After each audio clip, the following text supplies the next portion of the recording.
Welcome back, everybody, to another episode of DNA Crows. This time reviewing Joker with Joker Plays. Please introduce yourself, buddy. I am Joker Plays. Just a YouTuber that does some voice acting, and Joker is one of my favorite villains, and I got to see the movie early, so... Oh, you got to see it early? Yeah, I got to see it like a day early. Nice. How'd that happen? I really don't know. A friend sent me a ticket, and they knew who I was, and was like, hey, they did the same thing with Endgame. They was like, hey, Nice. I know you like superhero movies, so here you go. I was like, wow, thanks. I'll go tonight. That is so lucky. I used to live out by San Francisco. There's this one little small city. It's got a bunch of like posh people in and everything, but we go there to the movie theater, right? Because outside that theater, they would give you free tickets for the upcoming movies. I got to go see Iron Man 3 before any of like the digital effects had been put into the movie. It's really cool. Oh, nice. I didn't get to see that until like it was on DVD. Oh, damn. Yeah, actually, you know what? With Joker, I felt a little bit bad because I really wanted to go see it Thursday night, like be there for the opening. But my girlfriend really wanted to go see this movie. And she was working, so we had to wait a day. So I'm sitting there avoiding Twitter, avoiding the internet, avoiding everybody so I don't get any spoilers. Yeah, I've been very quiet. It's hard. It's really hard not to talk about this movie, though, because I don't know how you felt about it. I know that there were some people who are like, oh, this has a lot of parallels to this other movie. And I'm like, man, okay, but like, first off, I've never even heard of this other movie you guys are talking about. And second, I don't think I've ever seen anything in the superhero genre that even comes close to what Joker is, right? Right. I mean, yeah. I've seen one thing, but I'll get into that later. Okay. But it's a character study of the person who will be Joker. And we'll get into some spoilers later. Because there were some things that originally when this movie was announced, I was completely against. One of the biggest things was giving the Joker an actual identity as Arthur Fleck. And I'm sure you noticed it, but there is a very key part in the movie in which the Joker kind of... He becomes that anonymous, mysterious figure that he is in the comic books. I think you know what I'm talking about. Right, yeah. All right. But the biggest part about this movie that I think that they just do so well is that it's not action heavy at all, right? When you think superhero flicks, right? It's more dramatic. It's very dramatic. When you think the Joker, right, in comic books, anytime he shows up, scores of people die, right? I think one of the I think it's in the relaunch of Batman in 2011, Scott Snyder's run, I believe, I'm not mistaken. But when the Joker shows up and he just walks into the police precinct and basically murders everybody but Gordon, right? Just to steal his face back, which is a very trippy comic book line. But, when the Joker's there, it's carnage, it's massacre, and that is just not present in this movie. But Joker really is the mental breakdown of the main character is what you're watching. And I think more than anything, because I've gone back and I watched Iron Man when that movie first came out like 3 times in the theaters, right? Yeah. I don't know if you'll agree with me, but with Joker, I kind of feel like you have to go see this movie more than once because right? Absolutely, because you will not catch everything. You will not catch everything in just one seating of this movie. You've got to see it more than once.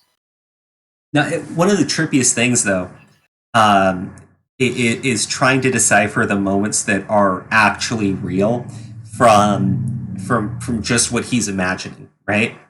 And I actually had people point this out to me, but they're like, if you check the headlines that are coming out during the movie, like inside of the movie, as the Joker's breakdown is getting worse, the headlines just become more rabid. Like they're just reading out "kill the rich," and I'm like, I never even noticed that. Yeah, I noticed that one the first time. I was like, this must be all in his head, because why would the newspaper say that? I mean, because I guess it's not too far off from what we're seeing today.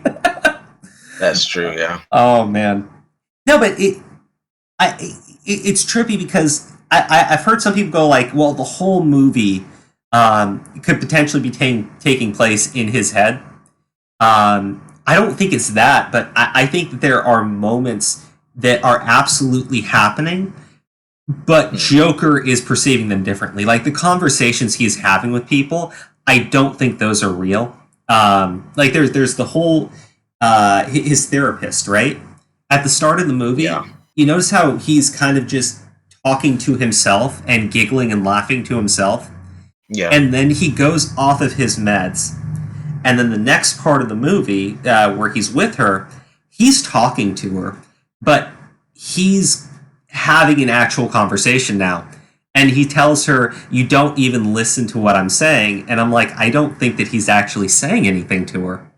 I think he's literally just sitting in the chair. Sitting there, yeah. Just sitting there staring at her. Like he's not actually like saying anything physically to her. It's like he thinks he's saying it, but he's just thinking it. Right? Oh, there were so many. Okay, so this is a big spoiler, and I guess we'll just cover these now. The entire plot line with Thomas Wayne. That. Oh yes, yeah. and not just that, but the other thing with Martha Wayne, and no, wait, you were right. It was Thomas Wayne. Thomas Wayne, and I got completely confused. But Thomas Wayne and his mother, and I wish, like, we're in spoiler territory. I wish they stuck with that. How do you know that they didn't? Because you can tell, like, closer at the end, he was like, his mother was crazy and insane, and in her head, it was kind of she was made it all up. So yeah, she could have made all that up the way he's making a lot of the stuff that's happening in his around him. Here's the problem, Joker, right? And I listened to an interview with the person who plays Thomas Wayne, and also I think it fits in with a couple of different things about Thomas Wayne that are canon, like in the main Batman universe, and other things that have kind of like come up in side stories, right? Who put his mother in Arkham? It was Thomas Wayne, yeah. Yeah, Thomas Wayne is a doctor. And I don't... Okay, so the Telltale series, before Telltale went under, there was a plot line in, I want to say, the second season of the Batman Telltale games, in which Thomas Wayne was putting people into Arkham in order to steal their money, basically. That's the first season, yeah. Okay, that was the first season. But you get what I'm saying, right? So then I'm looking at this, and I'm like, well, Thomas Wayne is the person who signs her into Arkham.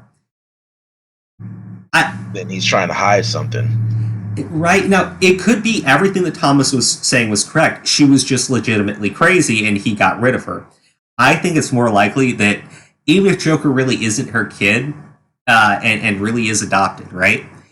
It's still very possible that there was an actual affair that went on, and Thomas Wayne got rid of her and drove the woman batshit crazy. That could be, yeah. That's actually a really good point, to be honest. But yeah, I kind of hope they stick with that. I mean, I think it because the idea of Bruce and Joker being half brothers, it's interesting. It is. Like, it is interesting in this this parallel universe. I would not want the Joker and Batman to be actual half brothers in the continuity of the comics, but if it was like a comic that was like, that's not canon, like Joker and Harley. it Joker works. and Harley getting married. That's not canon. It works perfectly, but there's another reason why it works so perfectly is because, I mean, you know, I don't know too many Batman fans that are going to sit there and say Batman is a well-adjusted, normal person, right? Bruce Wayne has serious mental issues too, right? And there have been there have been people who've done like really deep dives into the character of Bruce Wayne and the character of Batman, right? But it makes so much more thematic sense in that they're half brothers and they're both suffering from mental issues, and they're both kind of intertwined because of their history before all of the other stuff, right? So yeah, I think that possibility still exists, and that's what I was talking about in the movie when his mom basically tells him after he finds the photos that Thomas Wayne is his dad, right? Thomas Wayne tells him, "No, you're adopted." Okay, so he finds out later when he goes to Arkham and steals the files that he is adopted. And this is the moment where Arthur Fleck is no longer a real person. Thomas Wayne's illegitimate son is no longer a real person. The only real person that exists there is Joker. And you can tell, because after that happens, after he paints his face, the next scene where you see him actually dancing, he's so much more loose. He feels like he's actually free, right? Yeah. I thought thematically that was perfect, but at the same time, I think the narrative that Thomas Wayne is, you know, Arthur, Joker's mom, she has an issue. Thomas puts her into Arkham and legitimately drives her insane from putting her into a mental asylum. Yeah. I think that story makes more sense with everything else we saw in the movie, because there are bad guys everywhere in that movie, but they are not malicious, evil people looking to screw over society and make Gotham burn, right? Right. They're just assholes. They really are. Right? The finance guys. So the start of the movie is him killing these finance people, right? They're drunken assholes. They're not doing it because they want to enforce the patriarchy on that one girl. They're not doing it to oppress the citizens of Gotham. They're drunken assholes riding the subway, right?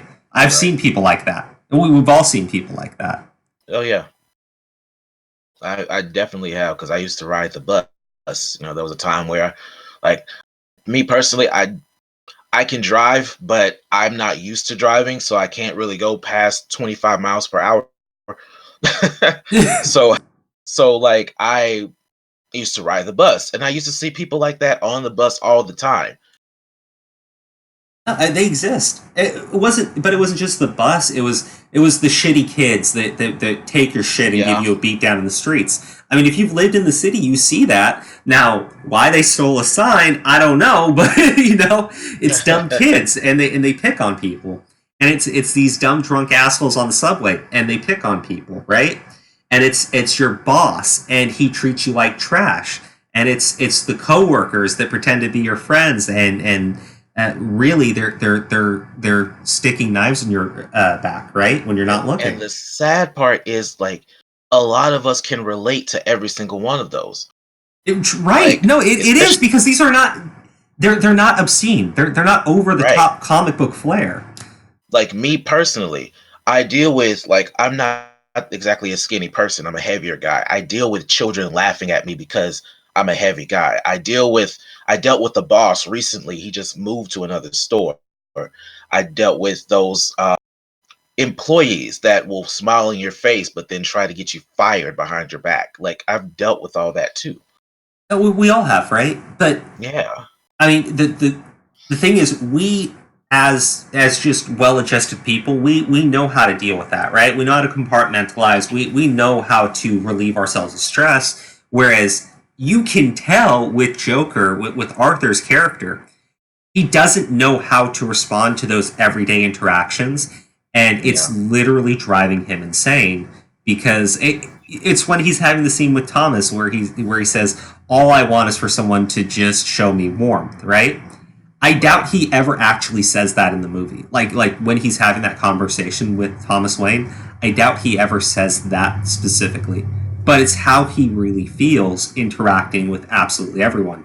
The very first scene on the bus where he tries to make the kid laugh, right, and then the mom freaks out and starts getting in his face. Yeah, I mean that's how people are. it is. Like all he was doing was just trying to make the kid laugh, and it's like, leave my kid alone. I'm like, really? Yeah. Like you don't have to be that mean. Your kid was looking miserable. Like no, right? And the kid's laughing, right? So then she goes, "Stop bothering my kid," and I'm like, my gosh, like it. There are so many times, and let's just address the controversy of the film, right? I think because they don't make Arthur into a complete jackass, right? He's not a scumbag of society. He's literally somebody who falls through the cracks and basically just comes back and bites everybody 10 times worse than they ever expected. And all they wanted to do was just ignore the guy and just go on with their own lives, and they didn't want to deal with him. And I mean, you saw how that all kind of just backlashes on everybody. I think that was a pretty key part of the movie is how we deal with people with mental health issues, right? We ignore them. We when he's having that uncontrollable laughter, he hands her the card. She can see what the issue is, and she just turns away because she's like, I don't want you near me. I don't want to. You're making me uncomfortable, right? That's how we are here with people who have mental health problems. Yeah, I love that they made his laughter a condition, because when you really think about it, the Joker does laugh at the worst times. Like it would have to be some type of condition. It couldn't just be that he's crazy. I don't know, because it's a condition, right? But at the same time, is it a condition that is just brought on by his declining mental health and the damage that was done to him as a child? Because that's what it sounds like, right? That's true, yeah. In which case, like his I'm not saying that diminishes anything. It gives you a reason behind the Joker, but at the same time, they gave you an identity behind the person so that he could lose it, right? It wasn't so that he would forever be known as Arthur Fleck. He's not. He's the illegitimate child or the unnamed adopted kid that got thrown into this situation. Joker comes from nowhere, and I think that was perfect the way that they handled that. The statements that they make on mental health, not just Joker's, but when he goes to Arkham, and traditionally when you see Arkham, it's this dark, creepy place. Barely any lights. Arkham here is very creepy, but it is not a supermax for supervillains. You see the scene where Arthur is uncomfortable and on the side of the elevator as that dude is strapped down to the table, struggling to get free.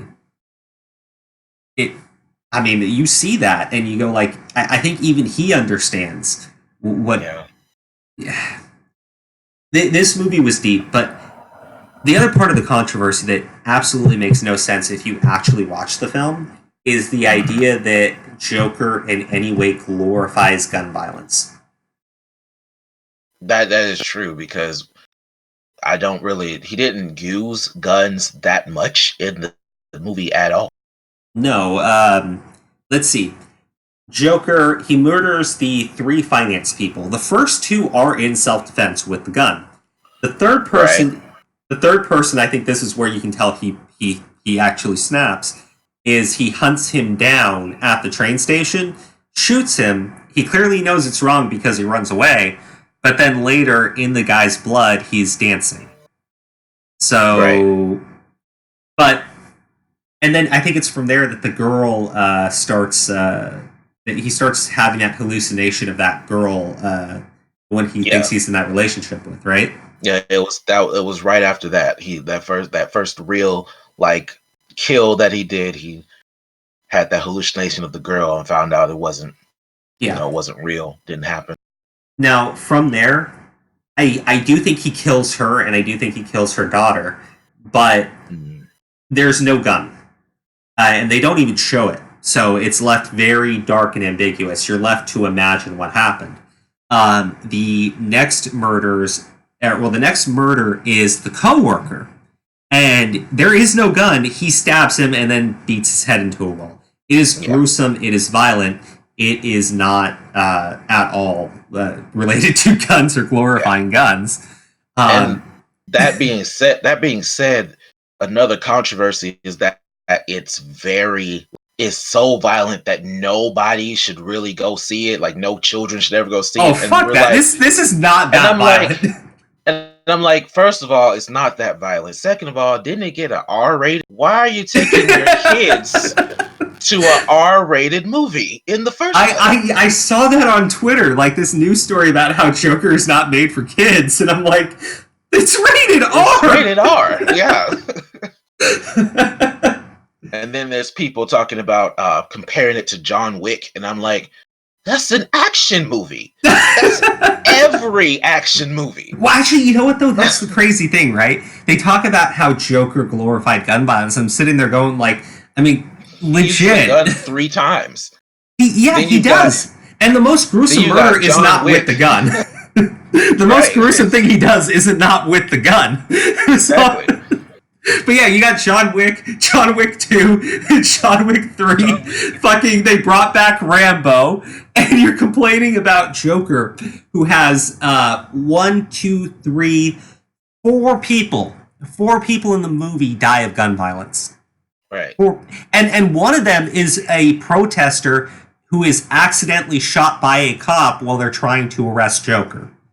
So I'm like, there is no glorification of any kind of gun violence in this movie, and I'm, oh man. Well, the second, I guess the final controversy is that it is somehow. Did you see there's an actual CNN article, and I showed it to my girlfriend because when I tell her, like, oh, you know, when you see things in media, they lie and they say some really stupid things, and she goes, I don't think it's that bad. I showed her the CNN article, and she stopped reading halfway through it when it talks about how the Joker is somehow validating Trump's America. And I'm sitting there going, like, what movie did you people watch? Right. Oh, man. But overall, the movie, to be honest, there were things I loved. There were things I was like, I can deal with that. But I'm glad to finally have a Joker in a movie where there was nothing I disliked about the Joker. With the past movies that Joker has been in, live action movies, there was something that I disliked about each one. But then again, I do have some of the most unpopular opinions, according to people. Well, I get what I kind of get what you're saying, though. People. I guess the only Joker most people universally praise is Heath Ledger's Joker, right? Right. To me, though, well, here's the thing, though. Yeah. For me, I think that was an amazing performance, but you know, the Joker that I watched, the Mark Hamill Joker on Batman the Animated Series, yeah. He seems like he could have come from this version of Joker, right? Just someone who completely breaks and becomes a different beast altogether. Mm. He feels like chaos, right? He feels like a comic book accurate Joker. He does. Like Heath Ledger's like, I'm gonna make this really complicated fucking scheme and then tell you all that I don't have a plan. I'm like, see, there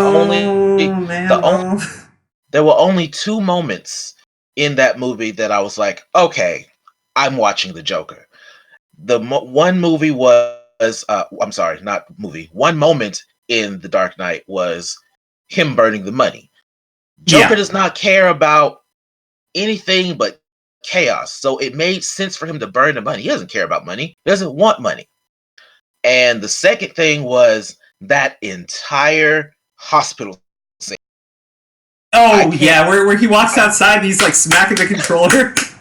Right, the whole thing. And not just that, like the start from where he's talking to talking to Dent. Now, what he's saying doesn't sound like Joker, but the way he's acting and the fact that he's literally in a nurse outfit. Yeah.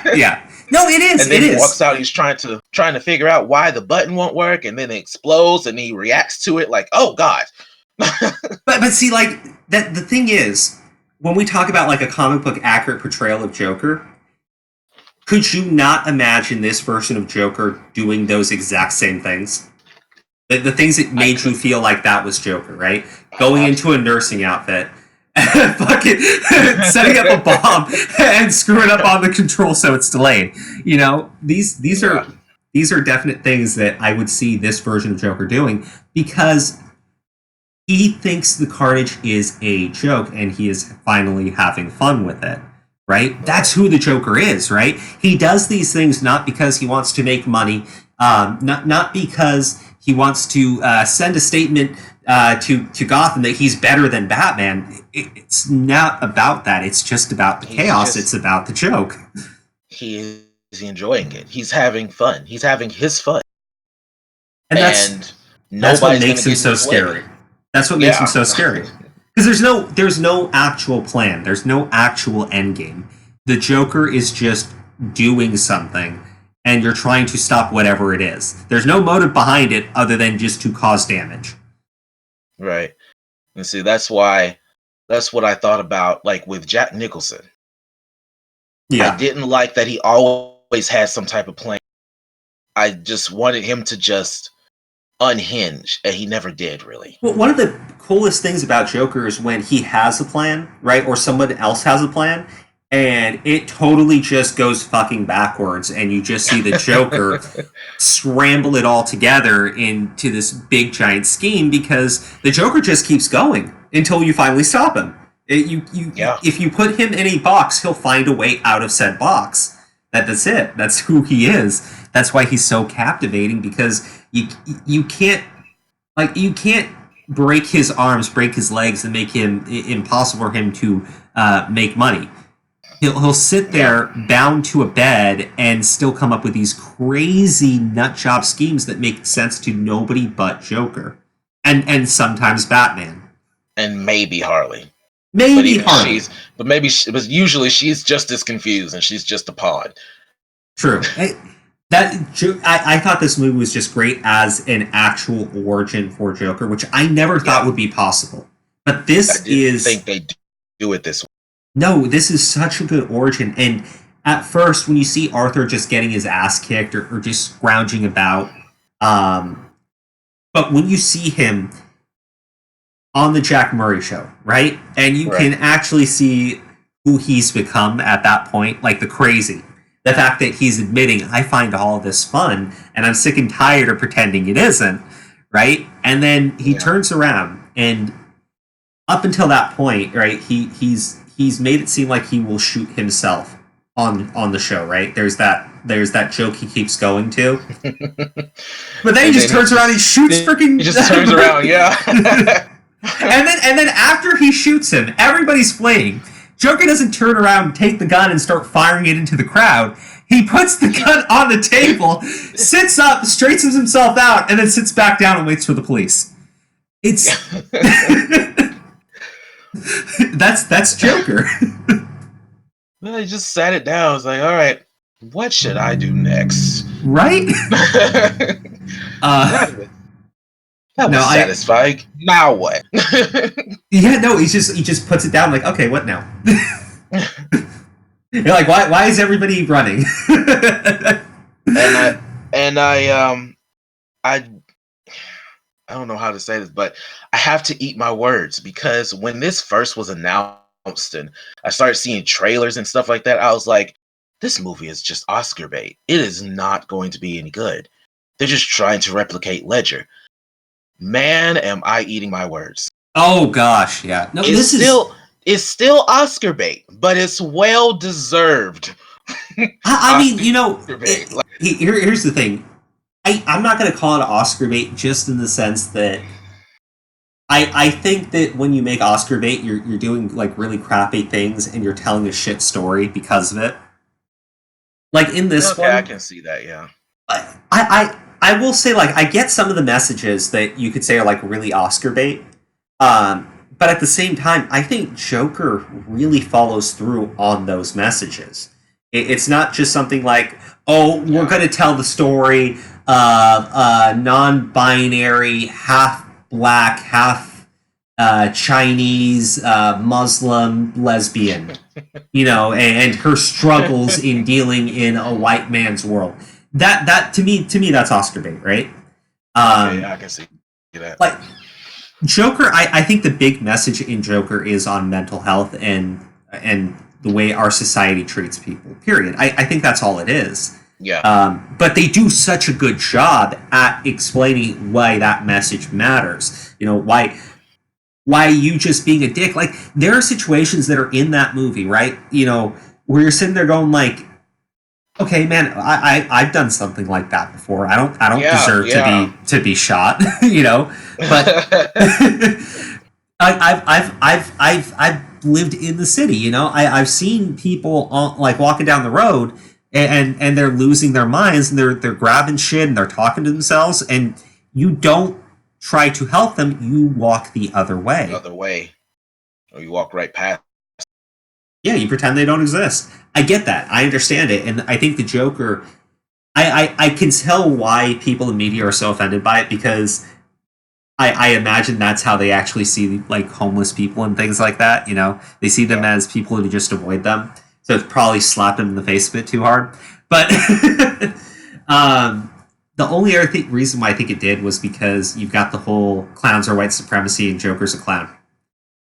Yeah. I mean, I can't make any more sense of it. I heard, and I kind of lightweight agree that the mob that's supporting Joker, they're literally Antifa, and I go, well, I could be wrong here, but I do remember a portion of the movie where they're protesting Thomas Wayne, and they're holding up signs saying Thomas Wayne is fascist. For me, I thought that at first, but I also thought, well, maybe he's imagining all these people around him. He's been imagining a lot of the other stuff that's going on. True. There was a possibility, yeah.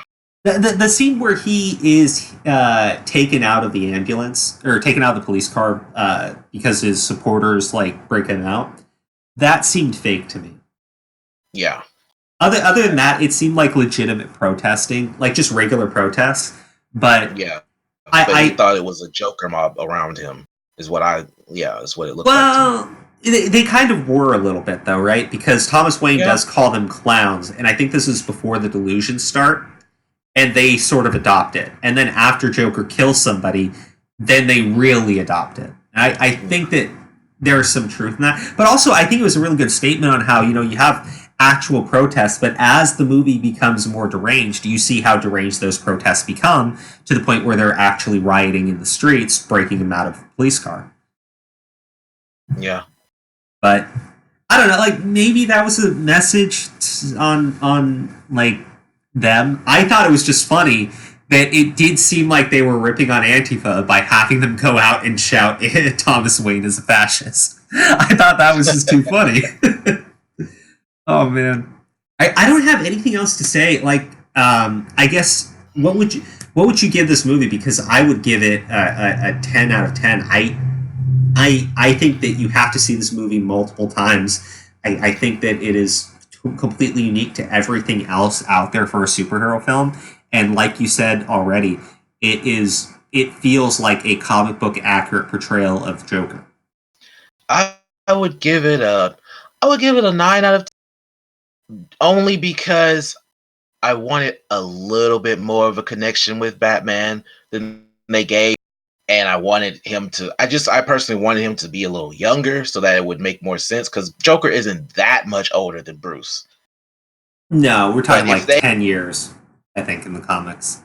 But they could totally, if they really wanted to, they could totally take this Joker and put him in the DCEU instead of Leto. Now, I do like Leto. A lot of people, that's one of the unpopular opinions that I have.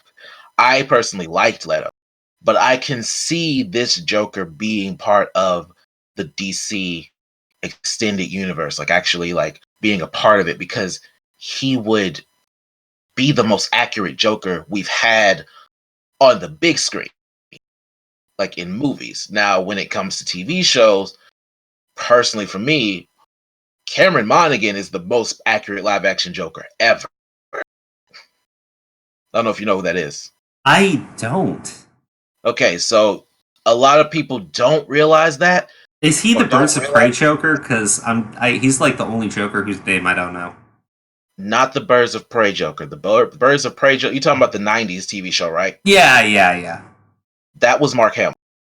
No, wait, no, Mark Hamill wasn't the '90s TV. No, I'm talking about the really crappy live action that came out in the early 2000s. Talking about Gotham? No, not Gotham. Birds of Prey. It was an actual TV show that was absolute trash. Yeah, that was Mark Hamill. That was not Mark Hamill. That was Mark. Yeah. No way. That was Mark Hamill's laugh at the beginning of that first episode. Yeah.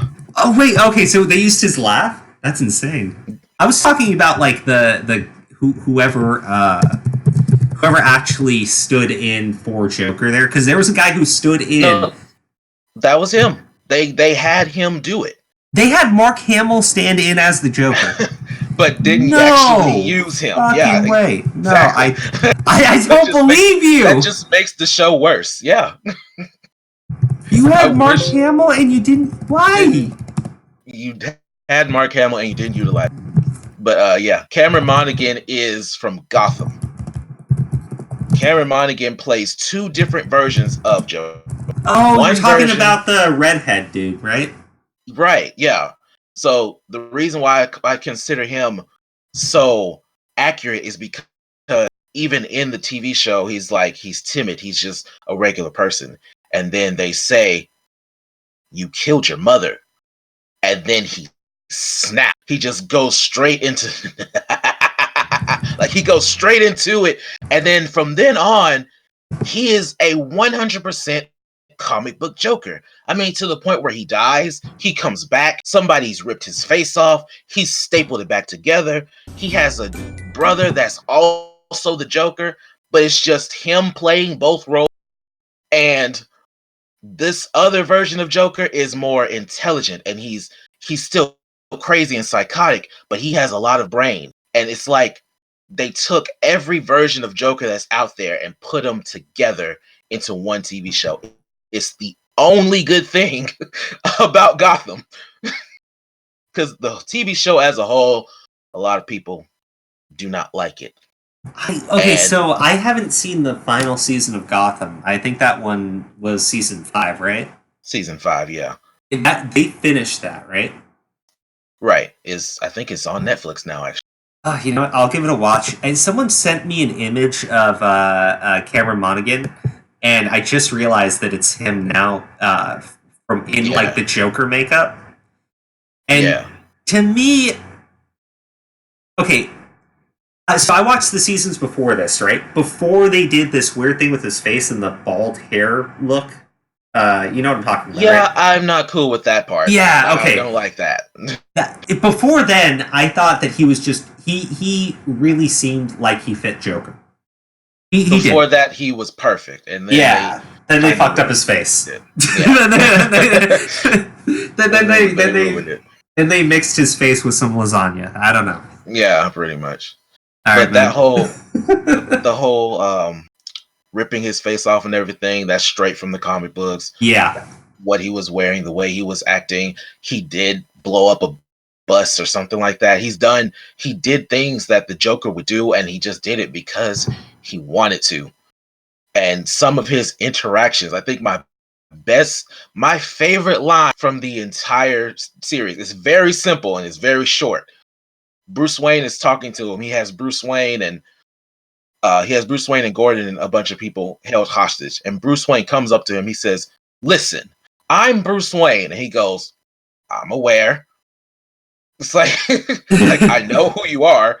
I don't know why you had to tell me that. And it's the funniest line to me, because that's something Joker would do. He'd be like, "I know who you are. Why are you telling me who you are? Just I know you are. I know you have money. And he's like, I can pay you. I can pay you as much as you want. And he's like, I don't want your money. I just want to have fun.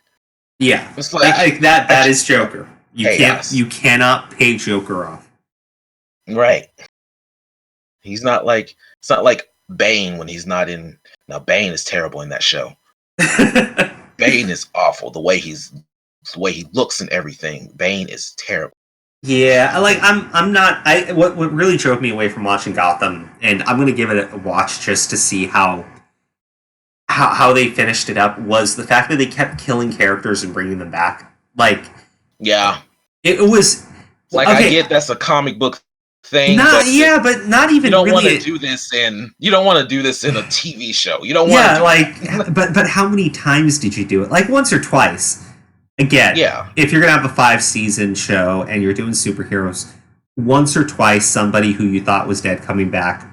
Okay, they were literally bringing people's back whose bodies we saw, right? Like legit stone cold dead for months. Dude has a bullet in his head. Body was stone cold dead. Yeah, and then somebody ripped his face off, and that apparently woke him up. Like. Yeah. But okay. As far as the actual review of the Joker movie and not Gotham, Joker was. Well, I was going into like other Jokers as well. Yeah. I know. Yeah. Actually, comparing these two characters, if you had to pick one of them. Right, and I'll even give you a freebie and say that Cameron Monaghan's face isn't all spaghettied out. Right, if you had to pick between having Cameron's Joker or Joaquin Phoenix's Joker in the next DCEU movie, who would you pick? Oh man, that's hard. For accuracy, I would have to say Cameron. But the only reason why is because he'd be closer to Batman's age. Ooh, you know what? I agree. Only thing that puts him up there. If he was as old as Phoenix, I would pick Phoenix 100%. How about this? Would you not kill to see? Would you not kill to see Joaquin Phoenix versus Ben Affleck's Batman? Yes, I would absolutely love to see. I would absolutely. They would be perfect. That would have been amazing, right? Because they're right around the right age for it and everything. I mean, exactly. It would have made sense and everything. Imagine a like a Red Hood movie where it's Joker, Joaquin Phoenix's Joker, beating up on a young Jason Todd. Oh God, no! You know what? We actually fucking need a Red Hood movie using Joaquin Phoenix's Joker. Like, we need that shit. Like, we need it. Because I want the scene where fucking Jason Todd has Joker tied to the chair, and he takes the crowbar out on the Joker. Like, remember, you remember seeing the animated series where he just takes him out, and Joker's just sitting in the chair, like, fucking joking, like, we're gonna play some charades? Yeah, that was a good movie. I love that movie. That's why I mentioned it. Like, that right there, Phoenix could do it, but I honestly don't think Cameron could. No, I don't think so. I don't think Cameron could. I think that the thing is, Joaquin Phoenix's Joker, legitimately, he's just creepier than Cameron's Joker to me. Yes, exactly. And that creep factor is what I would want. Now, here's a good question. Who do you think would be good as his Harley? Oh God. I honestly, I would not say Margot Robbie. I don't know who, but absolutely not. It needs to be somebody else. It needs to be somebody else. I don't know though. I wish I could tell you, but I think Margot Robbie would be terrible to play Joaquin Phoenix's Harley Quinn. See, I I think she'd do good with for a long time. I think that she would pair better with Cameron Monaghan. If I had to be honest, Margot Robbie. She would be best with Cameron. Yeah, I think those two. Those two remind me of the original Joker and Harley from Batman the Animated Series. Like that type of dynamic is what I would expect from them. Yeah, I've been trying to figure out for days. I can't really think of anyone who would match up with his Joker. Like, what woman would be good at being Harley for him? Look, I guess the main issue is, remember, we're and this is the reason why I think Joker is a 10 out of 10 movie for me. We did not see Joker in the sense that we didn't see Joker after he's been around for 5 to 10 years, right? After he's been able to captivate the masses, right? After he's been able to actually fuck and stand up to Batman. That sort of Joker we haven't seen. We really just saw the beginning of that character. But I did like the subtle Batman face that they had on there though. Did you see that? Yeah, shit. When he was sitting in the mirror and the mirror was the shape of Batman. There were two lights, and the two lights formed his eyes, and then Joaquin formed the mouth of Batman. He was sitting in like the stage mirror, like the makeup mirror. Yeah, no, it was there. There are so many nods to the fact that this could all just be in Joker's head. Like, he could legit just be telling this story, right? And it's the stuff where you see the homages to Batman. Because he's so tied into who Joker is. And it really makes you think, like, what if they get to a point where, because Bruce Wayne does exist in this universe, they start thinking, like, he starts thinking he's fighting Batman, but there's nobody there. Like, it's all in his head. Bruce Wayne is Batman, but he doesn't know Bruce Wayne is Batman, and then he finds out Bruce Wayne is Batman. That would be the ultimate fuck you to the fans watching that movie. It would be great, but it would be the ultimate fuck you to everybody watching that movie, where it ends, right? Joker is standing triumphant over at Batman, and then all of a sudden you just see police rush into the door, and they're just carrying away this Arthur Fleck, and he's standing over Bruce Wayne in a board meeting with a knife in his chest. Okay, yeah, that would be bad. I'd be upset myself, and it was my idea. So you watch this ultimate battle with Batman, right? The biggest, most badass Joker battle, and in reality, it was all just a delusion in Arthur Fleck's head. And then in reality, he just marched into the Wayne Enterprises building and stabbed Bruce Wayne in the chest. Stabbed Bruce Wayne, yeah. Man, that was my idea, and now I'm upset. Like, I just ruined my own. That was bad. Oh man. Okay. Let's never encourage Hollywood to do that, because they may actually do it. Oh man. Let's hope they don't do that now. Yeah. Oh man. Okay, I got nothing else, man. I don't disagree with you. I do think Cameron Monaghan's definitely not somebody who gets enough credit for his acting in Gotham. But I think a lot of that just has to do with Gotham's not a very good show.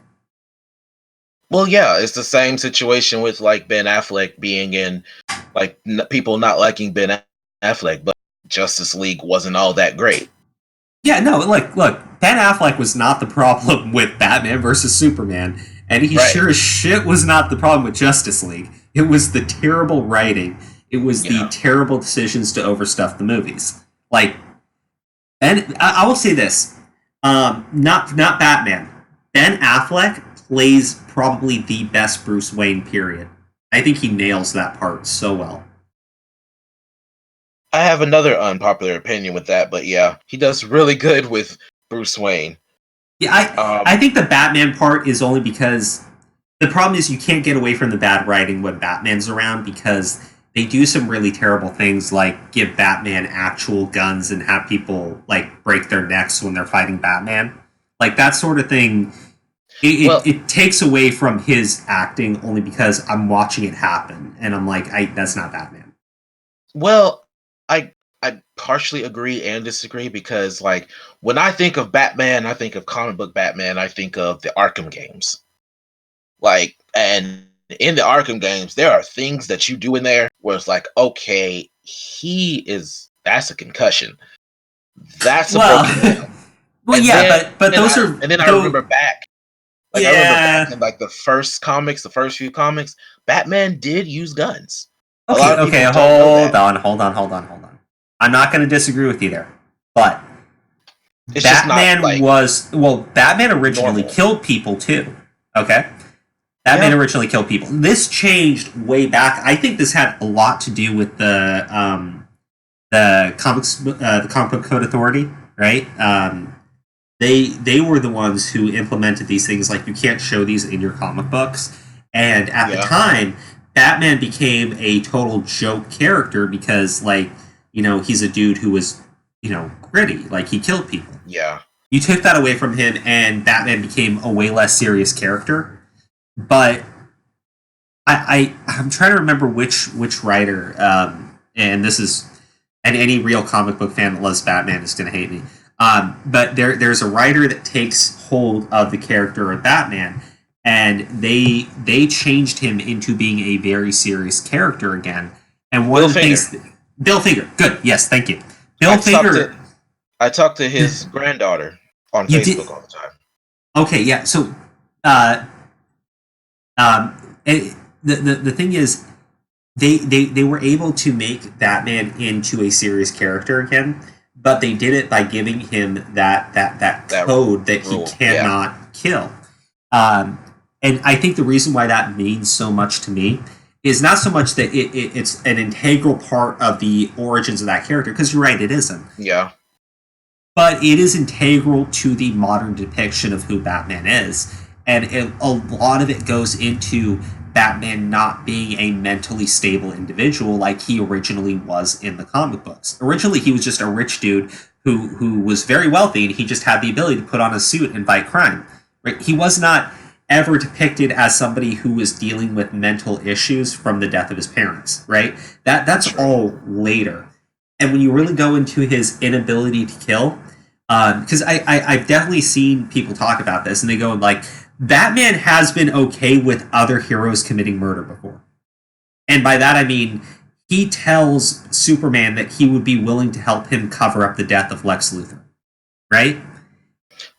Yeah, there's different versions of that too. There's that version, and there's, like, him telling him that he absolutely cannot kill anyone, like stopping Superman from killing people. But yeah, I do remember that one. I do remember him saying he'd help him cover up that death. Yeah, my point is, I think it says a lot to the fact that I don't think Batman actually thinks he's able to make that judgment, right? Like, Batman says it's that slippery slope. If I did it, it would be too easy for me to just keep doing it over and over again. And that makes some of the things he does kind of more, like, what's the word I'm looking for? Understandable. Like, he doesn't kill anyone, but he does break their legs. He cause a concussion. He does break something. So I think it's the Injustice video game, or the comic book. I want to say it's the video game where he shows up, he beats the shit out of these people, and Damian is next to him, and he goes, so you won't kill them, but you will put them into a serious concussion. You will cause serious brain damage, but you won't kill them. It's like, it's true though, right? He'll brutalize people. Yeah, the scene in the Injustice 2 game. Yeah. Yeah, he said that. I remember that. I was going to bring that up, and I completely forgot. Like, yeah. No, it's true though. It really is. Batman will put people into the position of near death. Maybe will never wake up from this coma, but paralysis and everything. Yeah. But he doesn't think that he can kill people. And it speaks a lot to his mental state that he doesn't trust himself with making that decision, but will trust himself to make everything else, right? Every other thing, yeah. No, I'm just saying, like, it's something when you take that part away from Batman, It's like if you took away the laughter from Joker. To me, you just take away a core aspect from who that character is today, right? It's like when they do Harley Quinn and they try to separate her out from the Joker in order to make her like her own independent character. And I sit there and go like, look. So what's literally happening right now? Yeah, no. This Birds of Prey movie, I don't know if I'm going to like this at all. I don't know. I'm probably not going to see it. I just... Suicide Squad put such a bad taste in my mouth that... Yeah. But no, it's like... Look, there are strong independent female characters. No disrespect to any Harley Quinn fans, but that's literally not who she is, right? You want to say like she's changed in the comic books and she's grown. That's perfectly fine, right? I get that. Comic book characters should grow, and Harley Quinn has been, Joker's punching bag for a while. That's a fair point, right? It's when you completely ignore the fact that she was completely obsessed with Joker, her literal stalker obsession with Joker. It's when you ignore all of those things that built Harley Quinn up, because, well, now you found something more interesting about the character that you like, so you want to ignore all the other stuff. Like, yeah, I get it. Batman would probably be more, like, badass if he killed and, he carried weapons and he had these giant fucking guns and the Batmobile was a goddamn tank, Granted, it would be cool. Yeah, I'd probably go see a movie about it. I would never take that as the definitive version of that character, though. Period. It's just never going to happen. I think that's why they created Flashpoint Batman, to show you how cool it would be if Batman was a killer. But then, of course, they didn't use Bruce Wayne; they used Thomas. Which made sense, because you had a character that was older, and the world was already morally gray to him. He wasn't a child that experienced that trauma. Right. I don't know. Okay, we definitely went off topic on the Bruce Wayne, Thomas Wayne stuff. we're talking about the Joker movie, so to be honest, like anything Batman related, I feel like it's gonna come up. Oh yeah. it's gonna happen. Oh gosh. Okay. So real quick, because I gotta head out and get to work here. The Birds of Prey movie. The one thing that I did like in that trailer, and it's so minor, and it's not going to save the movie at all. It was the fact that we actually got to see Bud and Lou. Oh yeah, we did. We got to see. I got to see her pets, and it's like, and they had the color. They dyed the color for the mane. Well, or CGI'd it, or I'm pretty sure the entire creatures are CGI, but I hope they didn't bring real hyenas on set. Oh my god! Well, did you see Margot Robbie pretending to be Harley Quinn and the fucking hyenas just jump her like actual hyenas would? Like, I feel like it would be like, I'm pretty sure that those are just regular dogs CGI to look like hyenas. Yeah. No, but like the fact that we have a live action version of Bud and Lou, I'll give credit to Birds of Prey for remembering the hyenas, because not like I was a huge fan when I saw Injustice 2 when we got to use Bud and Lou in the game. They just charge across the screen. I was like, yeah. All right, man. I gotta get going. Thank you so much for coming on and doing this recording with me today, though. Of course, absolutely. It was fun. Oh man, definitely. Anyways, please, if you ever want to come back on and do another recording or do a review on anything, or hopefully, I'm really hopeful that whatever controversy is around Joker is starting to die out now that I heard the movie brought in somewhere like almost 300 million on its opening weekend, which is just absolutely nuts. It's been recorded the highest grossing movie in October ever, and October just started. October just started. Yeah. Okay. I'm hoping that with how successful this movie is, the controversy dies down. But if anything else comes up, please, I'll probably ask you to come back on and talk about it with me, just because I can find no other expert on the Joker other than you, sir. Yeah, sounds good. I would absolutely love to. All right, everybody. Thank you so much for tuning in to another episode. If you've been on the fence, or if you've only had to see, got a chance to go see Joker maybe once or twice, then you should really go see that movie tomorrow, the next day, and probably also this weekend if you have the time. But please stay tuned to the content on this channel. Please give us a like. It really helps us if you share the content. We're not really getting any recommended views anymore. And drop us a comment too. Thank you so much, and have a wonderful day. And thank you again, Joker. Thank you for having me.